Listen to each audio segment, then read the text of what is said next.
it's really confronting sometimes to talk about just how we don't have it all together, I guess. And I think if we're all honest with ourselves, none of us ever have it together, but we're all working usually in a direction.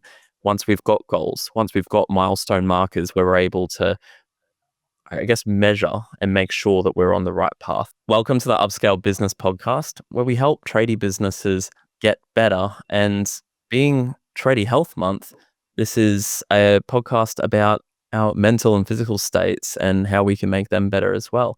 Today, I'm joined with Ash from Cedar Bespoke, carpenter and joiner. Incredible works. Ash, how are you today? Yeah, I'm not bad, mate. How you going?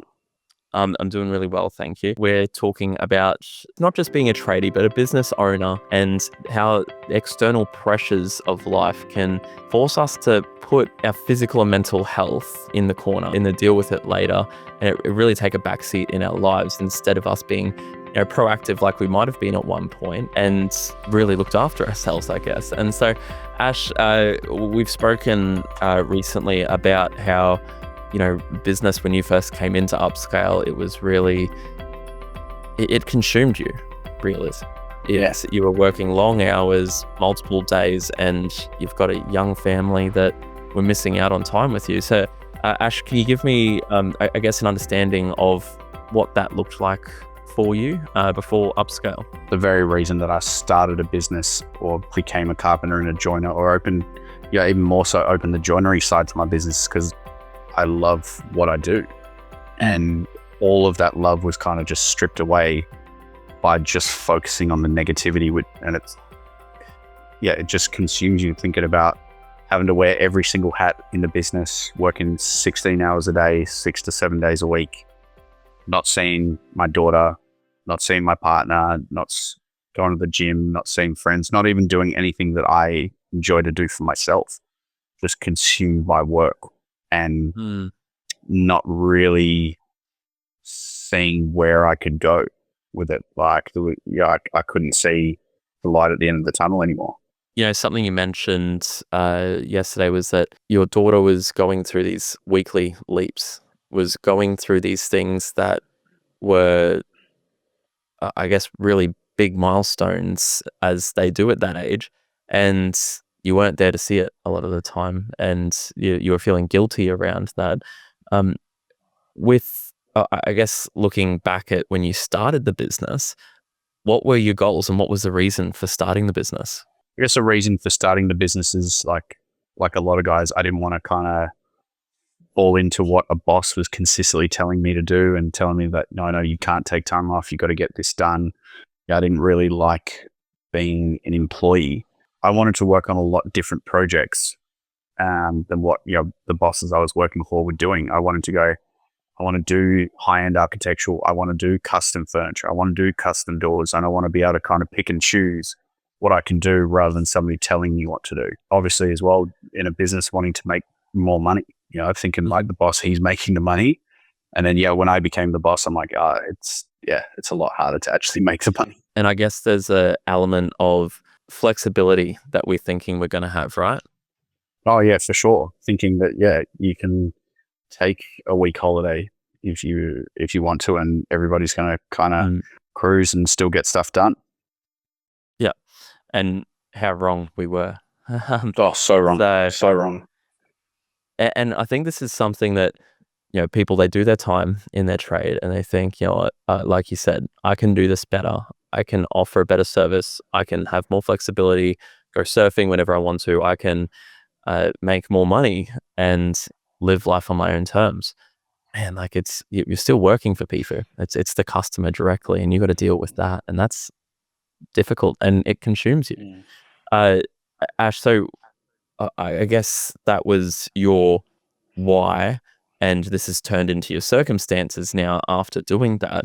And obviously, since starting with UpScale, we were talking about how the first thing that my goal for you was to be able to reclaim some time with your family via, I guess, not having to wear all the hats within the business. And as one of my favorite philanthropists says, Jordan Peterson says that it's not, I guess, control that you're wanting of your business. Although a lot of the time we fear letting that go.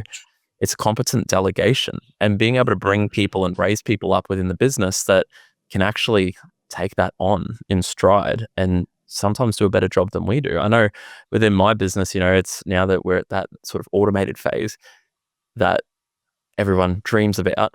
It's running better. We're hitting better all of our goals are being exceeded monthly. We're hitting high highs constantly. And it's because the people I've raised up in the business are actually better at doing it than I am. And I get to now sit in this role and just sit there in awe, watching these people do incredible things and take on the culture that we've created and I guess the values that we put in place when we started the business, and essentially we're able to really live that out and do well in and around that. So, Ash, what's that currently look like for you? Just changing things around. Like when I joined UpScale, I had a BDM and I was doing the estimating and then realized like I'm spending twice as long on estimates as what an estimator would. And my BDM is not bringing in any work. So I'm paying somebody's salary to just go and essentially chat to people. So, bringing in an estimator has been a massive game changer, sort of claim back 30 hours of my week. An operations manager as well that now is handling all the day-to-day issues that used to just really annoy me, getting consistent phone calls, whether it's from clients or the guys on site. Him now handling that's the day-to-day site stuff is alleviated a lot of pressure and has allowed me to kind of have time to focus on growing the business. And have you been successful? Like, I know the answer, but for the audience at home, have you been successful in reclaiming some time with your family? Yes. Yeah. Like there's still a long way to go with it, but yeah, I have a lot more time with my family now than when I initially started. And it's just sort of changing my thinking around certain things. Like I go home on my lunch break and have lunch with my partner and my daughter, take Saturdays off, yeah, just little bits and pieces. Like it's still early days in UpScale, but I now can see where this is going, because like if you think, how long have I been here? 3 months. And Yeah. the things that have changed inside of 3 months are massive because now it's, yes, I'm still under the pump. Yes, there are still weeks that I'm doing those 16-hour days, but it's a lot more structured. And now that the system's in place and as those systems get better and stronger, the more I don't feel anxious in it. Like that anxiety realistically only comes when everything is unmanageable and you don't know how to get out of it. As soon as somebody kind of teaches you, all right, like this is what you do with this is what you do with this. And the more information that I get from UpScale, the more manageable everything becomes. When you're wearing all the hats, you are carrying the busyness of business. And when you start to delegate and competently delegate, like Jordan Peterson says, you're buying back your time.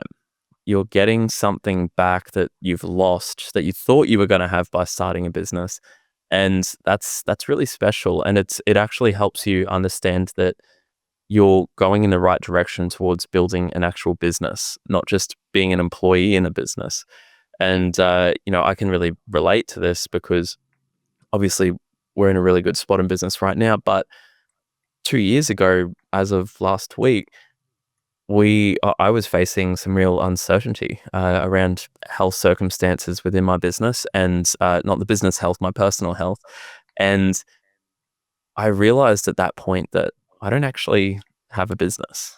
My business that I own solely relies on me doing the work day in, day out, turning up constantly and running the show. And as soon as if I had to go through treatment, if I had to go through anything that took me away from the business would potentially die or fail.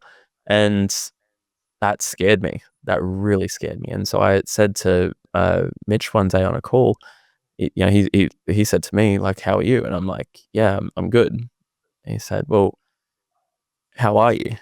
I said, I'm good, Mitch."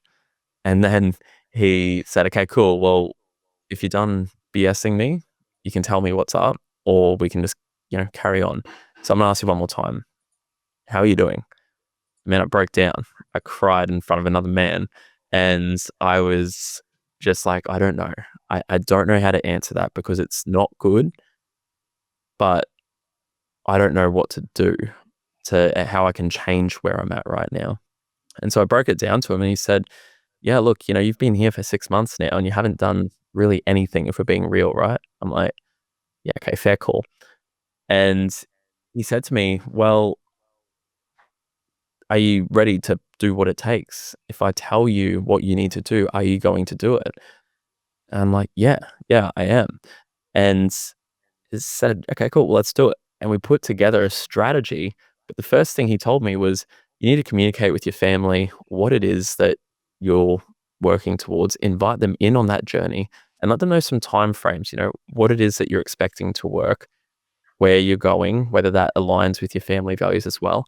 And then yeah, give them an understanding of how long this is going to be for. Is it 3 months? Is it 6 months? And then catching up with them again at that point and really just reassessing everything and going from there.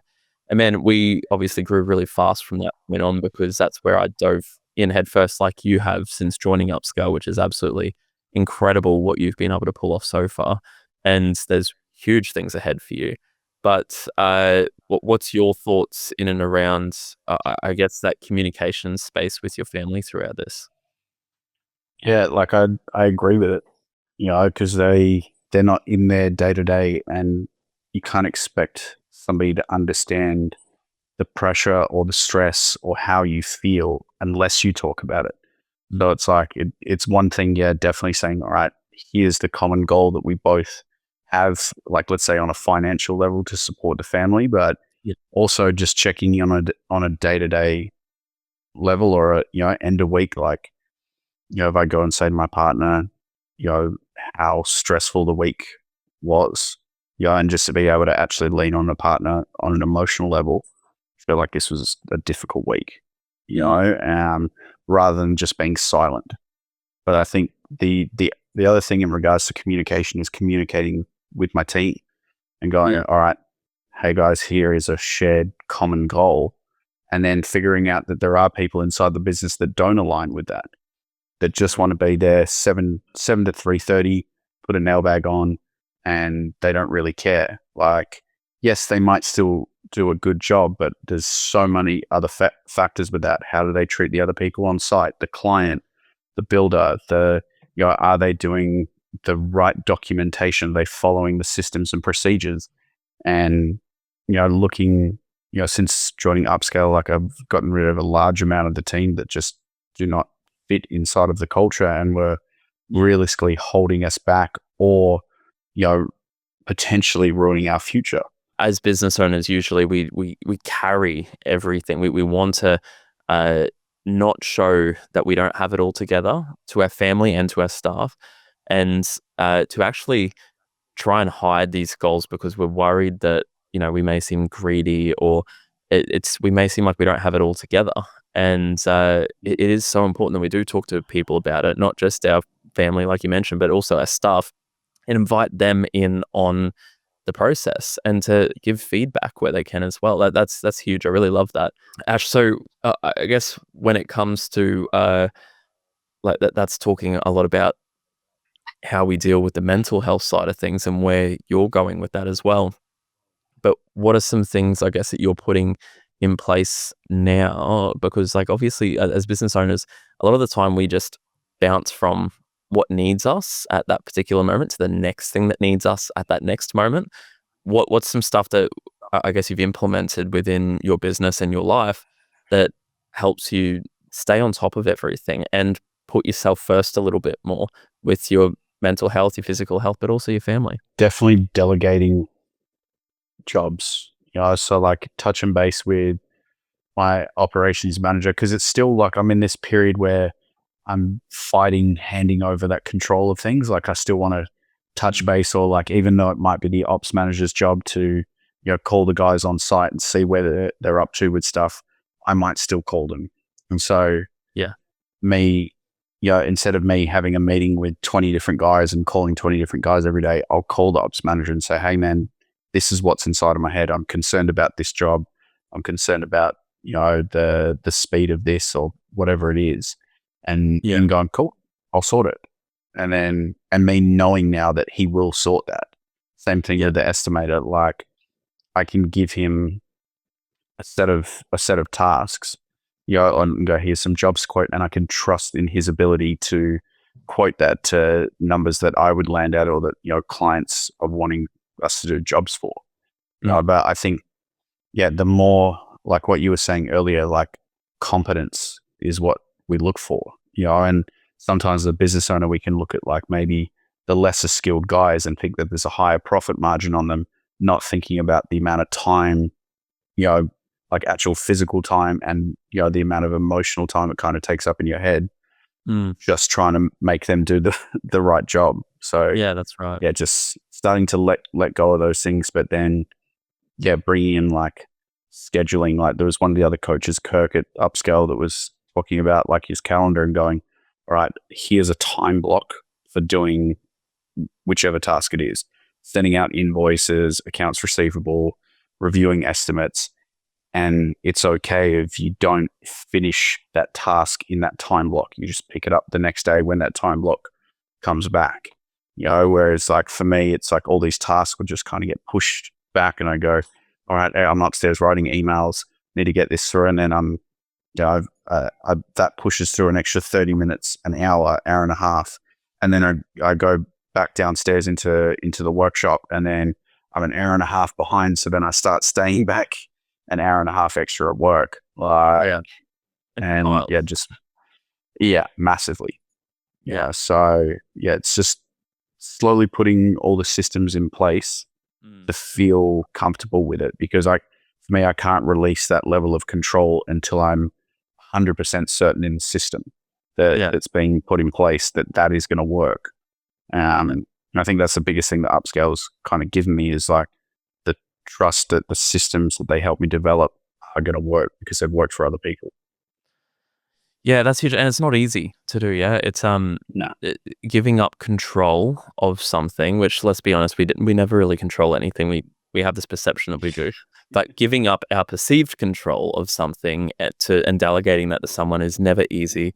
And so it's important that we're training them the right way. We're implementing the right systems to ensure efficiency. We're spot checking that even after delegating as well, and continuing to build up their competence and their skill sets and all of that. And that's difficult. Yeah. Like it's not an easy thing. And like you said, there's a lot of emotional like weight that carries just by delegating still as well. And you've got to take that on. But slowly it gets better. Yeah, it's like going to a gym, and maybe 20-kilo dumbbells are really heavy at first, but then it becomes something that you can lift easily.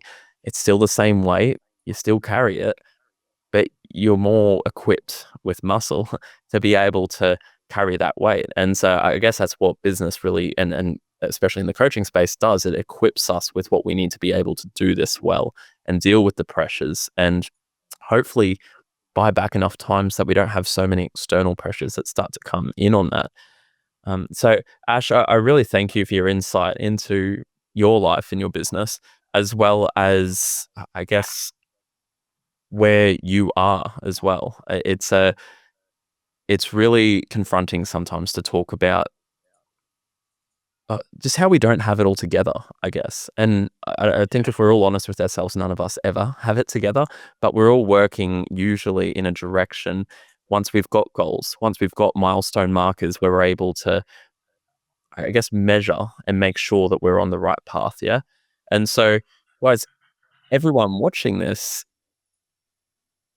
month, use this as a reminder to check in on yourself. Ask yourself how you are.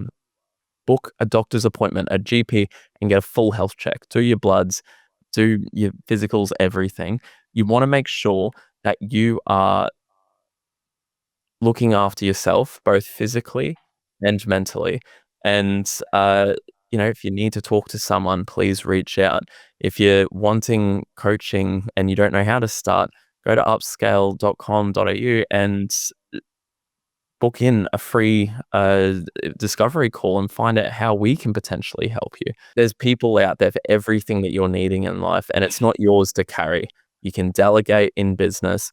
You can talk to people in your personal life. You need to find people that are like you, that in business and have the similar drive to you, to be able to, I guess, get better acclimated to business owner life and to be able to build your business in a way that does work for you, so that way you can get that flexibility as well as regaining time, which is just so difficult. So Ash, thank you so much. Really appreciate your time, and look forward to having you on a session again one time.